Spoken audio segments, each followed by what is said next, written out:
Well, good morning and happy Friday, everyone. Welcome to this edition of Balance in Life, where we are joined by Dr. Maru Gonzalez to help us think through how we foster racial understanding amongst the children and young people in our lives. I am Crystal Tyler Mackey, happy to welcome you to this session on behalf of Virginia Cooperative Extension and North Carolina Cooperative Extension. We're going to invite you to engage with us through the chat box. Many of you have been on before. We are pretty active in the chat box. My colleagues and co-hosts, Herman Macklin and Bethany Eigel, and I will be there to help respond to those.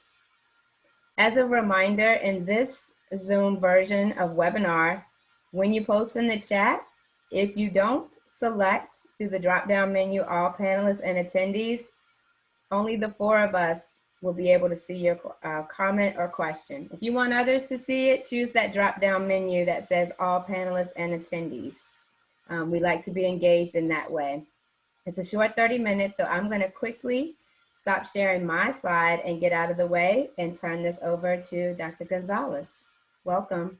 Thank you so much, and good morning, everyone. Thank you all so much for being here and taking time out of your busy lives to learn more about this important topic.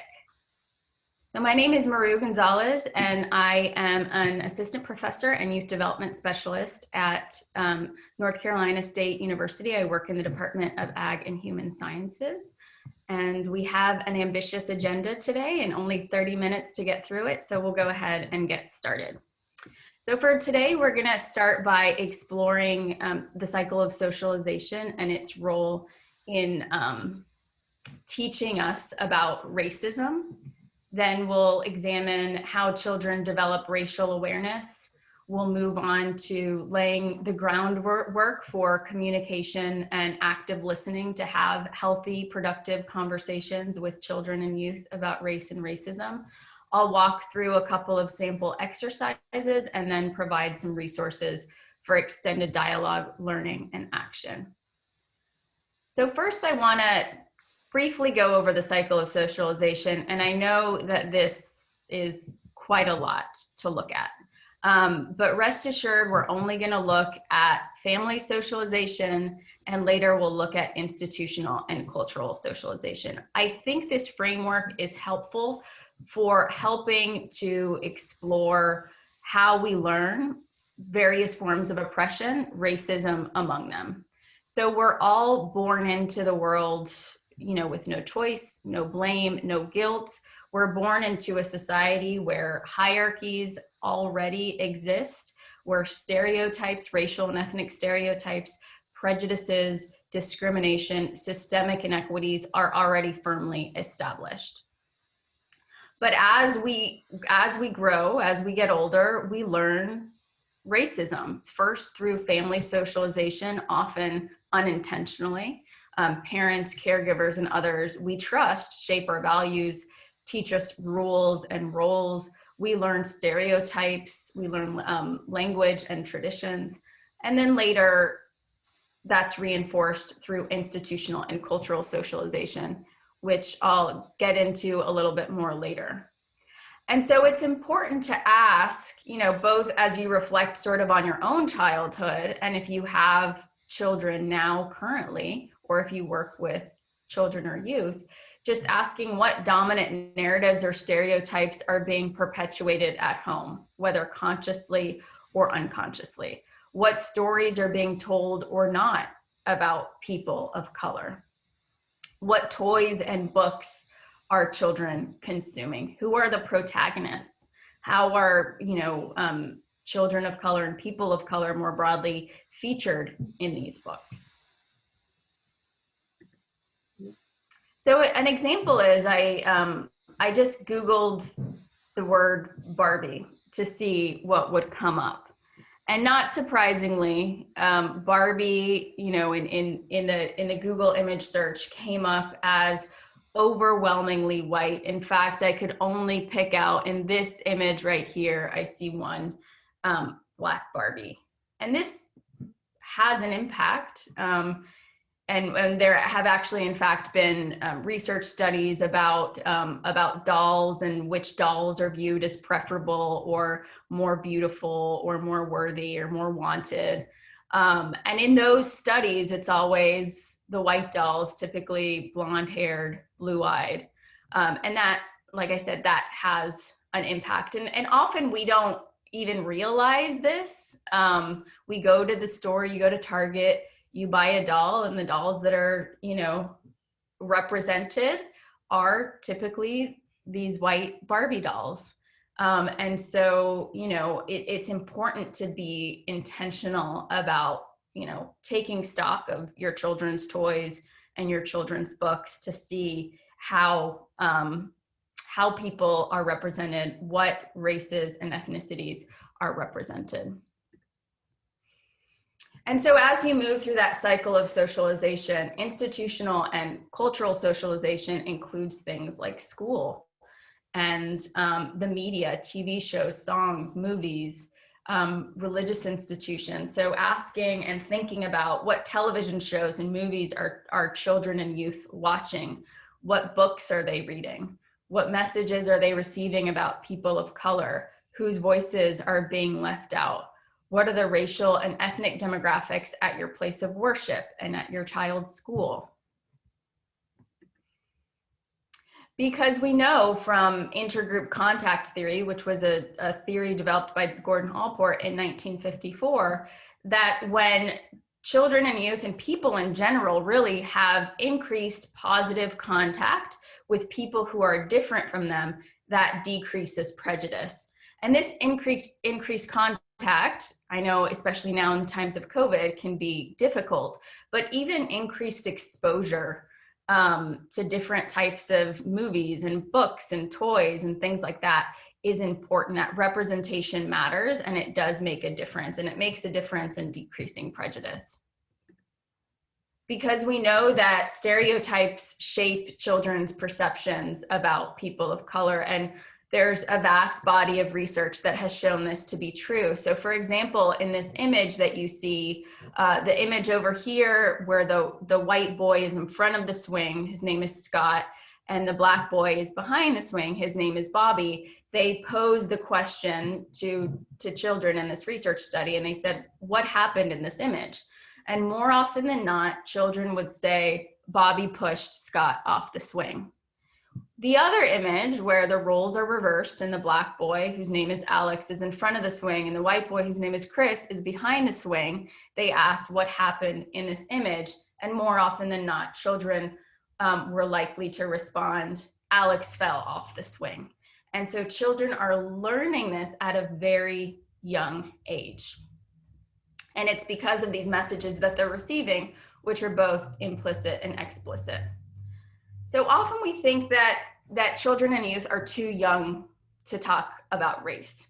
Often as adults, we're afraid to bring it up for all sorts of reasons. We don't know what to say. We might be afraid that in talking about race, we're perpetuating racial bias, but the opposite is true. Adults play a really fundamental role in helping children and youth value and celebrate difference. And so we should be talking about race and racism, and we should be doing it in age-appropriate ways.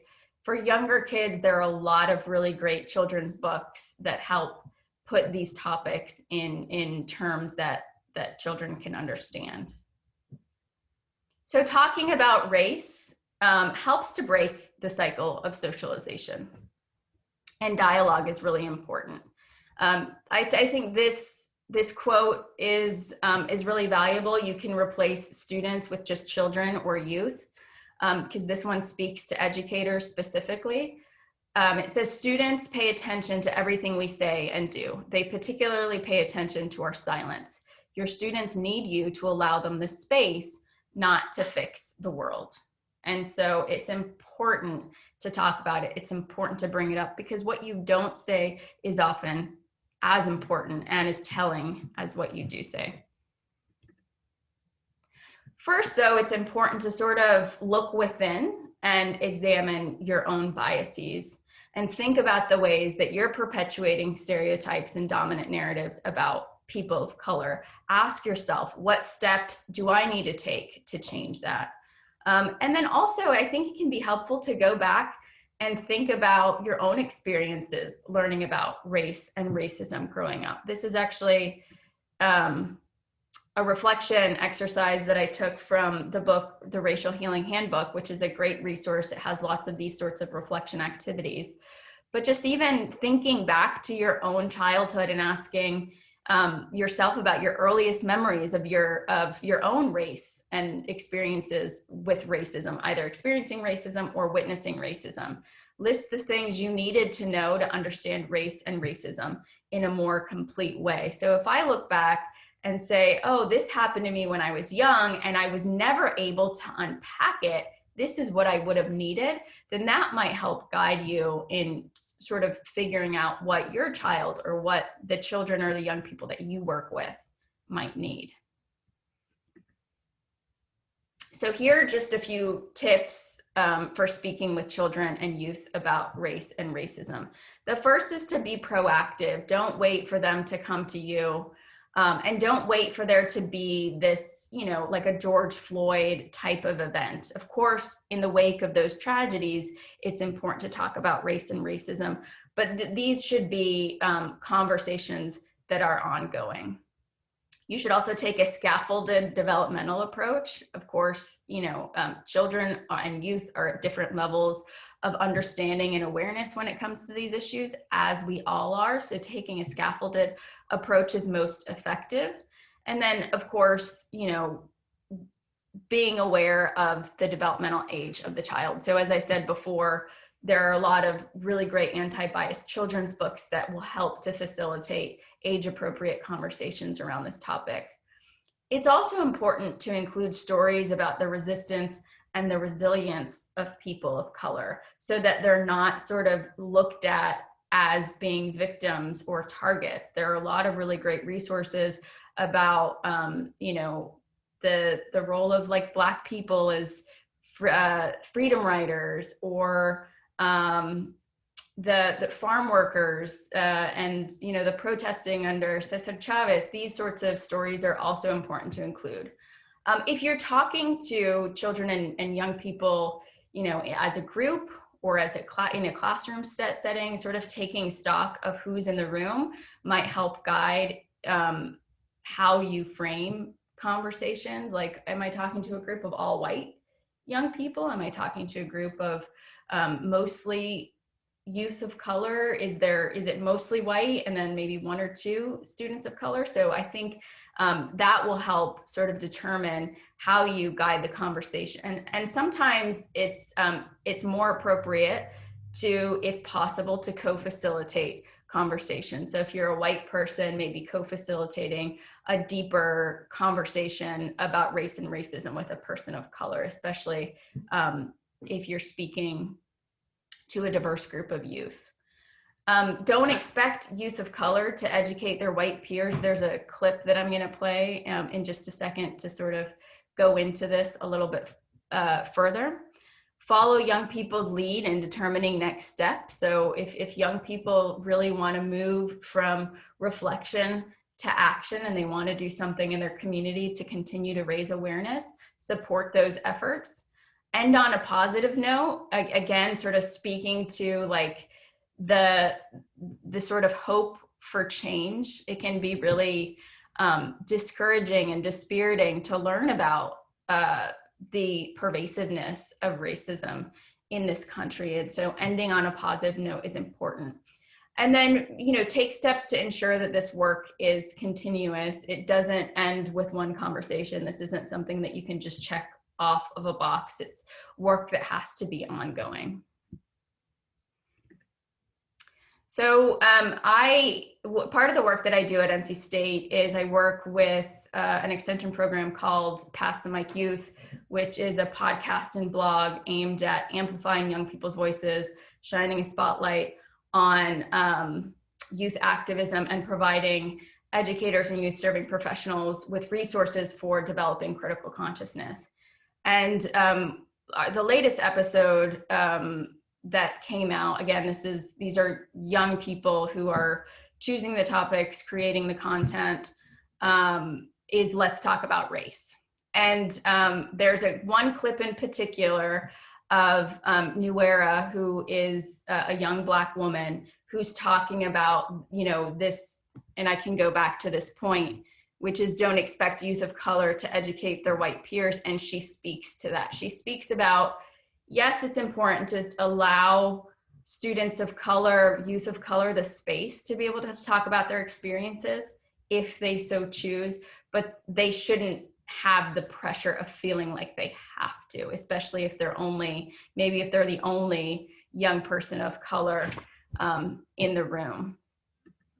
And so I'll play this clip. It's about a minute long. I really feel like, especially students, like young Black students, should have to do.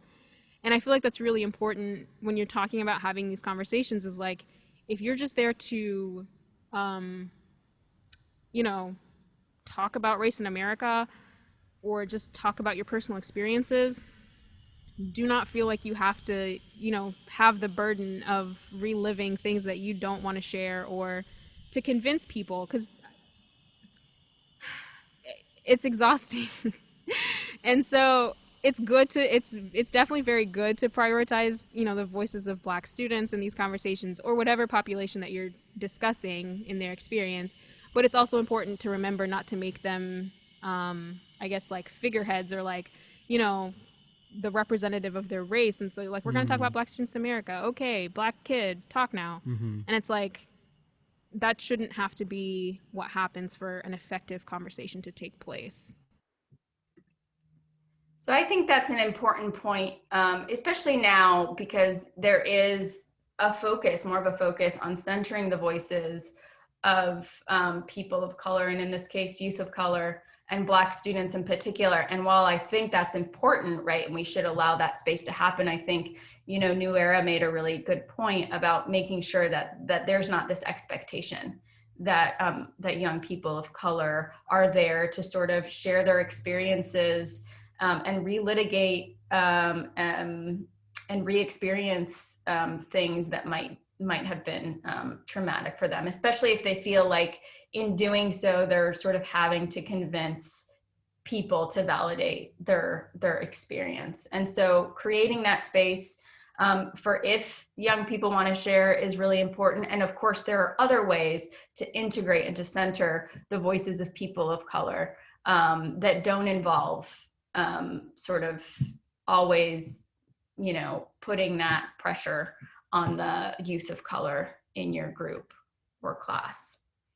So when talking about race and racism, it's important to acknowledge that conversations about race and racism are raw and they're emotional for everybody. These conversations are not easy, but they're particularly challenging for youth of color, and given the nature of recent events, especially for Black youth, everyone's contribution to these conversations are shaped by their individual values, beliefs, and experiences. Just go back to the cycle of socialization. Everybody is socialized a little bit differently. It's not always easy to see things from a different perspective, but it's important to try, and we can do that through dialogue.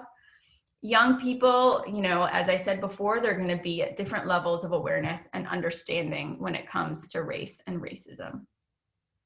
And so before we engage in challenging conversations, particularly in a group setting, it's important to take steps to lay the groundwork and create a climate and a culture that's respectful. One way to do that is by establishing community intentions.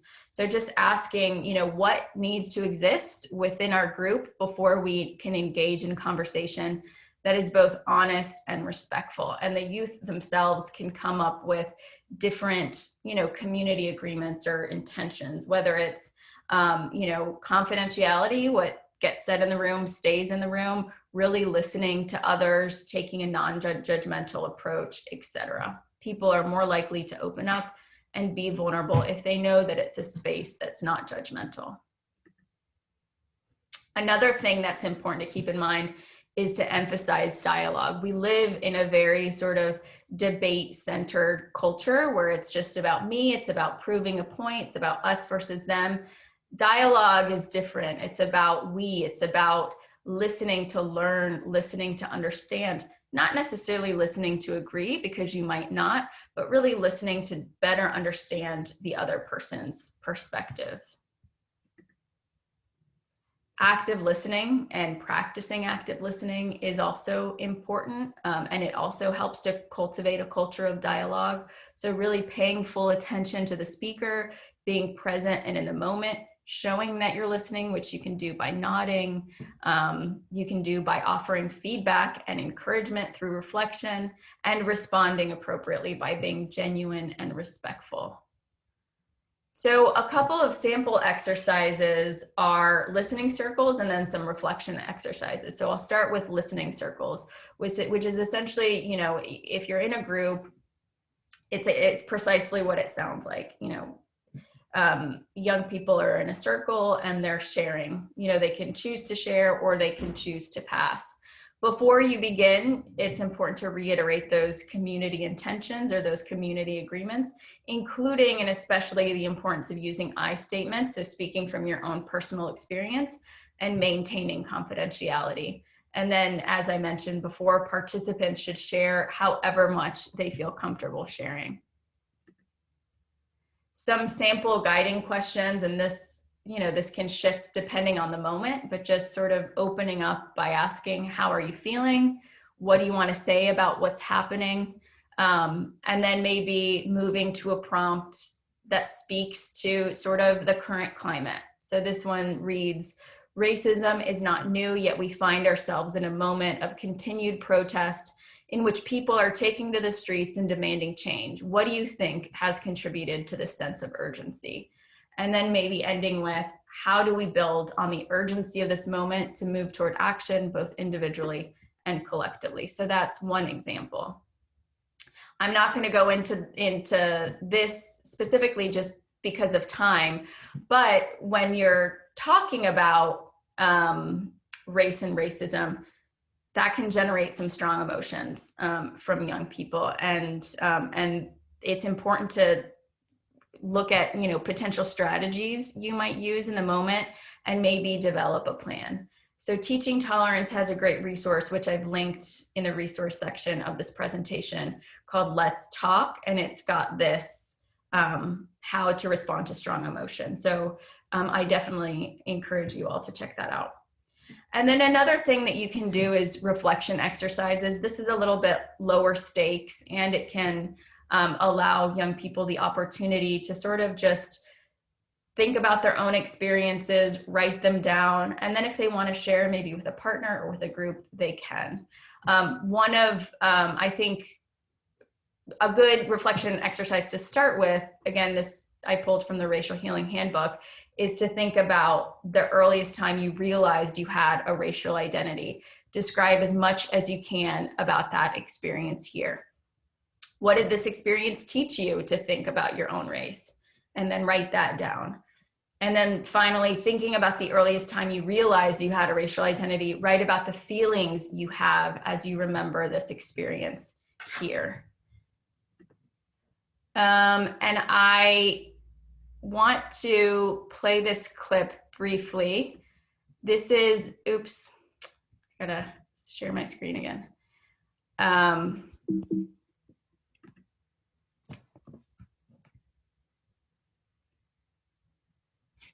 Okay, hold on. Here it is. So this is from Mateen, who is Iranian American, and he grew up in a predominantly white neighborhood that was more affluent. And he talks about sort of in middle school when he really started to notice race and racism and racial difference.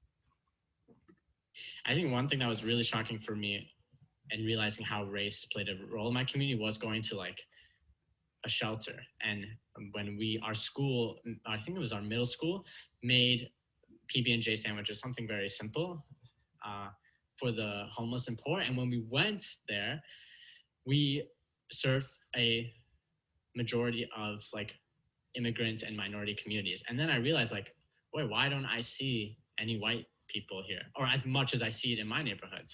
And then I was like, okay, this is wrong. And then I had the opportunity to go to high. So I think that account, it's, you know, it's a really sort of simple story, but I think it's a good way to enter a conversation about the intersection between race and class and talking about systemic inequity. And so, you know, playing a clip like that, in addition to having this reflection exercise, might help generate more dialogue and might help young people sort of think through some of the experiences that they had early on when they first realized, you know, their own racial identity and experiences with racism. So the New York Times Learning Network has a lot of really great resources, one of them being a series of short films about identity in America. As you see here, you know, there's one, a conversation with my Black son, a conversation with police on race, a conversation with Black women on race, a conversation about growing up Black. There's one about, you know, a conversation with white people on race, with Asian Americans, with Latinos, et cetera. And so this can be a really great way to generate dialogue as well. And these are short clips, they're 5 to 6 minutes long. And it's a good way to sort of expose people to different experiences that folks have. And again, this is a good way of incorporating and centering the experiences of people of color without sort of putting the pressure on the youth of color in your own group to sort of feel as though they have to shoulder that burden on their own. Now, a lot of young people like to share their experiences. It's healing and it's liberating for them, but just making sure that they're not carrying that weight on their own. And then finally, you know, in the spirit of ending on a positive note, Pass the Mic Youth is currently accepting submissions from young people about their vision for a racially just future, what that looks like, what sort of steps they need to take individually and collectively to get there. And the submissions can be in the form of a blog post, original music, art, etc. The deadline is November 15th, and for every, you know, accepted submission, they'll receive some swag from Pass the Mic Youth, and a donation will be made to a local anti-racist education organization. So I encourage you to share this with the young people with whom you work. I'll share the website for Pass the Mic Youth in the final slide. Here are some really great resources for extended dialogue, learning, and action, beginning with the Let's Talk guidebook from Teaching Tolerance, which I referenced earlier. And then PBS Kids and Sesame Street have really great specials on talking to young children about race and racism. Sesame Street actually came up with a follow-up to their racial town hall, and it aired yesterday for the first time. It's called The Power of We. And so you have the special, and then there are some resources and even like some coloring pages and stuff like that, which is really great and worth checking out. Facing History and Ourselves is a great resource if you want to teach more about sort of the history of race and racism in the United States in particular. And then there's a resource for moving from reflection to action. And then I'm also linking the Racial Healing Handbook in here, which I pulled from, you know, the 2 reflection exercises are from that handbook. And finally, you know, I know talking about race and racism can seem exhausting, and it's been in the news a lot lately, but it's got to be a continuous process. Recognizing race and recognizing racism in America is one thing, but actually doing something about it is a much taller hill to climb. So you know, I hope that you all are as committed as I am in climbing up that mountain and working collectively to address the systemic inequities and racism that exist in this country. Because in order for it to, you know, in order for change to happen, we have to be in this work together. And that is it. I left my email up here if you all have any questions or need additional resources. And then I also included the website to Pass the Mic Youth if you have any young people who are interested in submitting to the Vision for Racial Justice challenge that we're doing. And that's it. I'm 1 minute over. Thank you so much, Dr. Gonzalez. As you know, there are questions in the chat, and we hope that as we send out this resource, all of those won't be addressed in this, but we will go back to a previous session, and I'll include that link in recording as well of a time when Dr. Gonzalez was with us, along with others on the Coming Together for Racial Understanding team in both North Carolina and Virginia. That may have some of those resources and answers in there. But as we close out, we are at the moment. Someone mentioned earlier a conversation that is between two of the current Barbie characters. And if you haven't looked at Barbie or anything around that lately, it's a very different look than when most of us, grew up with Barbie. So Herman is going to show just a short clip because they actually start talking about racism. And so Herman, if you will cue that up and just show a little snippet, and we'll link it if it's a way to help you start conversations, especially with, I would say more elementary age youth that are interested. It may be a good conversation starter. So ready when you are, Herman. Hey, everybody. Hi, everyone. So there is a huge movement going on. People, millions of people across the world are standing up to fight against racism. And they're doing this because too often and for such a long time, people have been treated unfairly. And in some cases, even hurt by others because of the color of their skin. This stuff isn't easy to talk about, which is exactly why we have to talk about it. It's a tough conversation, but I'm glad we're having it. People might think that my life looks fine, but the truth is I and so many other Black people have to deal with racism all the time. It's really hurtful and it can be scary and sad, and I wanted to share some stories about that today. Barbie and I had a sticker selling contest on the beach last month. We split up and went different directions to see who could sell the most. Well, while I was on the boardwalk, beach security stopped me 3 times. What? They asked me all these questions over and over, and they even called my mom. I never told you, but that's why I sold a few stickers that day. The security officers thought I was doing something bad, even though I was doing exactly what you were doing. And remember when we were going to join that French honor club at school? Mm-hmm.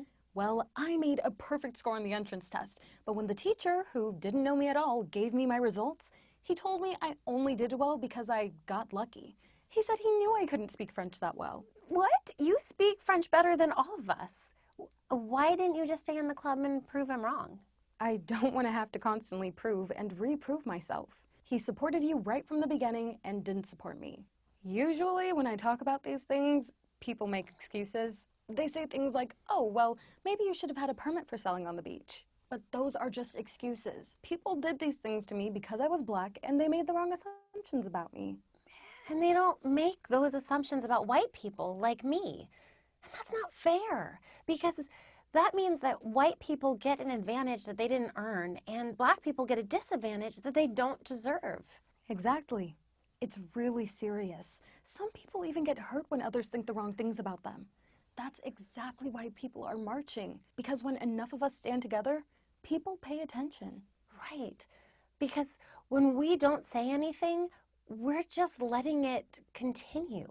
Well, you listening and being supportive, that's helpful. It's important to keep reading and learning more about Black history. And if someone is being treated unfairly, stand up for that person. If we all work together, we can make a big difference.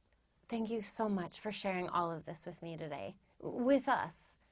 Yeah, it's not easy, but it's necessary.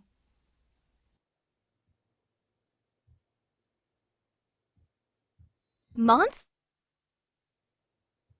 that's just a resource. There are other resources that Dr. Gonzalez has shared, and we'll send that out with the recording link in this one. But that came across on my LinkedIn earlier this week, and I thought, especially with Dr. Gonzalez sharing that when you do a search for Barbie, just having that conversation and framing it in a way that young people at different places in different stages of development could maybe receive and understand what was being discussed. So Having said that, I just want to thank everyone for tuning in today on this important conversation, ongoing conversation, knowing that we are all at different places in our journeys of learning and engaging in these very important and critical dialogues. So thanks for being here. Thanks for being brave and stepping into this space. Thank you, Dr. Gonzalez, again, for guiding us on this conversation and helping us frame this out for the children and youth in our lives. Thanks to all. Have a fantastic weekend, and we'll see you here next Friday. Bye, all.